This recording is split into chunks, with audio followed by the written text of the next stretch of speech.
మీరు ప్రశ్న వేసింది ఈ రాష్ట్ర ప్రభుత్వానికి సంబంధించి లోన్స్ ఎంత ఉన్నాయి అనేటువంటిది ప్రశ్న అధ్యక్ష. గౌరవ సభ్యులేమో జీఎస్టీ గురించి అడిగారు అధ్యక్ష.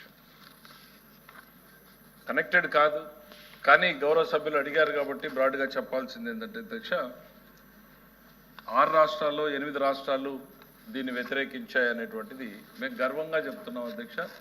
ఈ జీఎస్టీ ప్రతిపాదనలు సామాన్యుడికి బాధ్యతను బరువుని తగ్గించే రకంగా పెట్టిన ఈ ప్రతిపాదనలను మొట్టమొదటిసారిగా బేషరతుగా మద్దతు తెలిపిన రాష్ట్రం ఆంధ్రప్రదేశ్ రాష్ట్రం, చంద్రబాబు నాయుడు. ఆర్థిక శాఖ ఒక 8,000 కోట్ల రూపాయల నష్టం వస్తుంది అన్నప్పుడు గౌరవ ముఖ్యమంత్రి గారు చెప్పింది 8,000 కోట్ల రూపాయలు రాష్ట్ర ప్రజలకు మిగులుతుంది కదా అనేటువంటిది. మా ప్రభుత్వ ఆలోచన అది అధ్యక్ష. దేశంలో 6 కాంగ్రెస్ పార్టీలు, 6 రాష్ట్రాలు కాంగ్రెస్ పాలిత రాష్ట్రాలు, తెలంగాణ కావచ్చు, ఇతరులు కేంద్ర ప్రభుత్వాన్ని అడిగారు అధ్యక్ష. గౌరవ సభ్యులు యూపీ చెప్పారన్నారు అధ్యక్ష, అది కరెక్ట్ కాదు అధ్యక్ష. యూపీ చాలా one of the first states to support అధ్యక్ష దీని మీద. సో అది జిఎస్టీకి సంబంధించినటువంటిది. జిఎస్టీ గత 15 నెలలుగా అనేటువంటిది month by month, year on year పెరుగుతూనే ఉంది అధ్యక్ష. లాస్ట్ 3 months 20% జిఎస్టీ గ్రోత్ ఈ స్టేట్లో రిజిస్టర్ అయింది అధ్యక్ష. మీరు జిఎస్టీ మీద డీటెయిల్డ్ క్వశ్చన్ అయింది, సపరేట్గా వీల్ హ్యావ్ ఎ డిస్కషన్. రెండవది రవిబాబు గారు అడుగుతూ అప్పులు మొత్తం ఎంత అనేటువంటిది అడిగారు అధ్యక్ష. వారేవో ఫిగర్స్ చెప్తా ఉన్నారు అధ్యక్ష. వారిలాగా వారు రాసుకున్నటువంటి ఈరోజు పేపర్లో రాసుకున్నట్టుగా నేను సంఖ్యలు చెప్పలేను అధ్యక్ష. నేను చెప్పిన దానికి ప్రతిదానికి కూడా అధ్యక్ష కింద సోర్స్ కోట్ చేశాను అధ్యక్ష.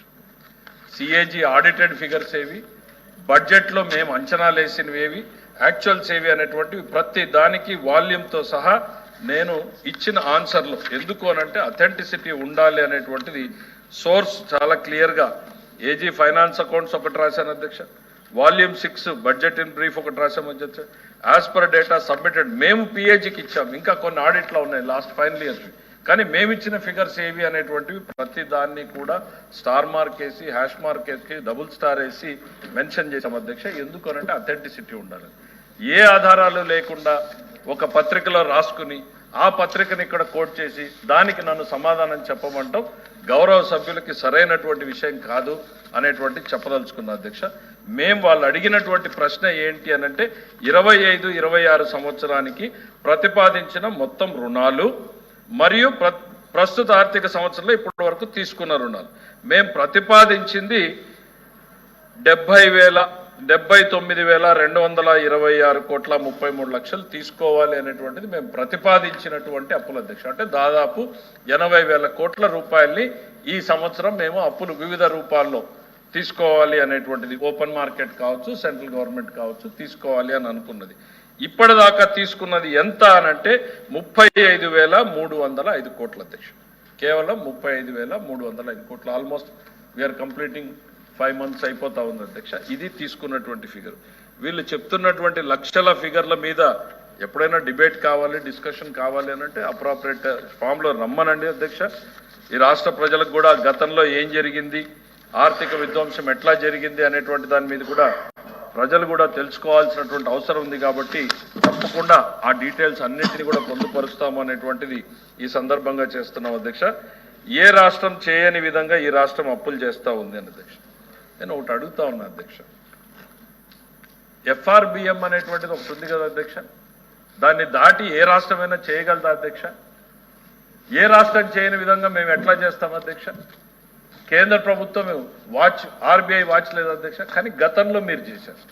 కేంద్ర ప్రభుత్వం కళ్ళు కప్పి ఈ రాష్ట్రంలో అనేక సంస్థల్ని, లేయర్ ఆఫ్ సంస్థల్ని క్రియేట్ చేసి ఒక సంస్థ నుంచి ఇంకో సంస్థకి, ఇంకో సంస్థ నుంచి ఇంకో సంస్థకి మీరు మనీని రూటింగ్ చేసి ఫైనల్గా బయటికి తీసుకెళ్లారు అధ్యక్ష. యాజ్ పిఎస్సి చైర్మన్గా నేను లేవనెత్తిన అభ్యంతరాలకి ఆనాటి కేంద్ర ఆర్థిక శాఖ మంత్రి ఈ రాష్ట్రం చేసినటువంటి పనికి అధ్యక్ష దేశం మొత్తం మీద కూడా సర్క్యులర్ ఇచ్చారు అధ్యక్ష. పబ్లిక్ సెక్టర్ అండర్టేకింగ్స్లో తీసుకునేటువంటి అప్పులను స్టేట్ గవర్నమెంట్ సర్వీస్ చేస్తూ ఉంటే అవి కూడా ఎఫ్ఆర్బిఎంలోకి తెస్తామని, అది మీ ప్రభుత్వ ఘనత అనేటువంటి విషయాన్ని నేను చెప్పదలుచుకున్నాను అధ్యక్ష. వీఆర్ ట్రయింగ్ టు బి అధ్యక్ష, ఆర్థిక విధ్వంసం జరిగింది. We are trying to be as disciplined as possible. Yes, కానీ ఒక వ్యవస్థని ఓవర్ నైట్ మేము రెక్టిఫై చేయలేము. అప్పులు చేయాల్సి వస్తూ ఉంది. అప్పుల్ని తిరిగి ప్రజల కోసం రెవెన్యూ ఎక్స్పెండిచర్ కావచ్చు, క్యాపిటల్ ఎక్స్పెండిచర్లు కావచ్చు యూటిలైజ్ చేయడం జరుగుతూ ఉంది అధ్యక్ష. అంతే తప్ప ఇతర అవసరాలకు ఎక్కడ కూడా మళ్లించబడడం లేదనేటువంటి చెప్పదలుచుకున్నాం. క్వశ్చన్ నెంబర్ 118 గొట్టిపాటి రవి గారు ప్లీజ్ అయిపోయింది. నా ఫిగర్స్ మీద ఏముంటుందండి? ఫిగర్స్ మీద ఏముంటుంది? ఈ ఫిగర్స్ మీద ఏం క్లారిఫికేషన్ సమాధానం లేదండి. అయితే ప్రస్తుతం ఉన్న సబ్స్టేషన్లు మరియు వాటి మంజూరు చేసిన కొత్త సబ్స్టేషన్ వివరాలు అడిగారు సార్ సభ్యులు. ప్లీజ్ రాష్ట్రంలో ఈహెచ్టి ఎక్స్ట్రా హై టెన్షన్ సబ్స్టేషన్లు 375 కూర్చోవాలి. మీరు ప్రస్తుతం ఉన్న మీరు ఫిగర్స్ మీద ఏం కూర్చోండి. 400 kV 220 kV అండ్ 132 kV సబ్స్టేషన్లు అయిపోయింది. జిల్లాల వారీగా సభలో పెట్టడం అయినది. అదేవిధంగా ఆంధ్ర రాష్ట్రంలో 33 kV సబ్స్టేషన్లు 3575 ఉన్నవి. ప్రస్తుతం ఉన్న 33 kV సబ్స్టేషన్లు జిల్లా వారీగా వివరాలు సభలో పెట్టడం అయింది సార్.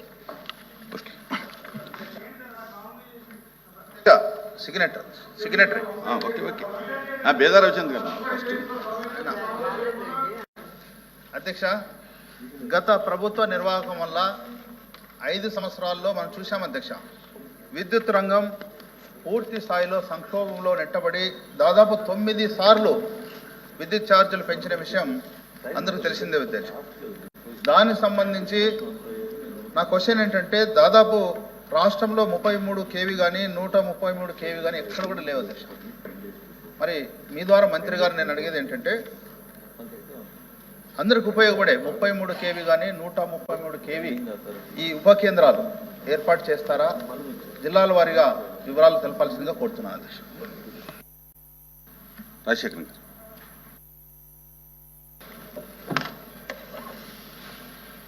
కూటమి ప్రభుత్వం వచ్చిన తర్వాత మరి రాష్ట్రంలో లక్షలాది కోట్ల రూపాయల పెట్టుబడులు రావటం, అదేవిధంగా 175 నియోజకవర్గాల్లో కూడా మరి ఏదైతే ఇండస్ట్రియల్ పార్క్స్ ఏర్పాటు చేయడానికి మరి సన్నాహాలు చేస్తున్న తరుణంలో ప్రతి సంవత్సరం కూడా 6 నుంచి 8% మరి అదనపు విద్యుత్ వాడకం పెరుగుతుంది అధ్యక్ష. అదేవిధంగా పట్టణీకరణ పెరుగుతుంది. ఈ అన్నిటి మీద కూడా మరి ఒక ప్రణాళికాబద్ధంగా చర్యలు తీసుకోవాల్సిన అవసరం ఉంది. గత ప్రభుత్వంలో మరి కేంద్ర ప్రభుత్వం నుంచి ఏ విధమైన సహాయ సహకారాలు తీసుకోకపోవడం వల్ల మరి విద్యుత్ కొరత కూడా ఉన్నది అధ్యక్ష. ఈ కూటమి ప్రభుత్వం వచ్చిన తర్వాత కేంద్ర ప్రభుత్వ పథకాలైన సూర్యగారు కానీ అలాగే PM కుసుమ్ కానీ ఇలాంటి పథకాలన్నీ కూడా అడాప్ట్ చేసుకుని విద్యుత్ రంగంలో మరి ఏ విధమైన సంక్షోభం లేకుండా 24/7 గృహాలకు కానీ అలాగే వ్యవసాయ రంగానికి కానీ పరిశ్రమలకు కానీ కొరత లేకుండా ఏ విధమైన చర్యలు తీసుకున్నారో తెలియజేయాలని కోరుతున్నాను అధ్యక్షుడు గారు.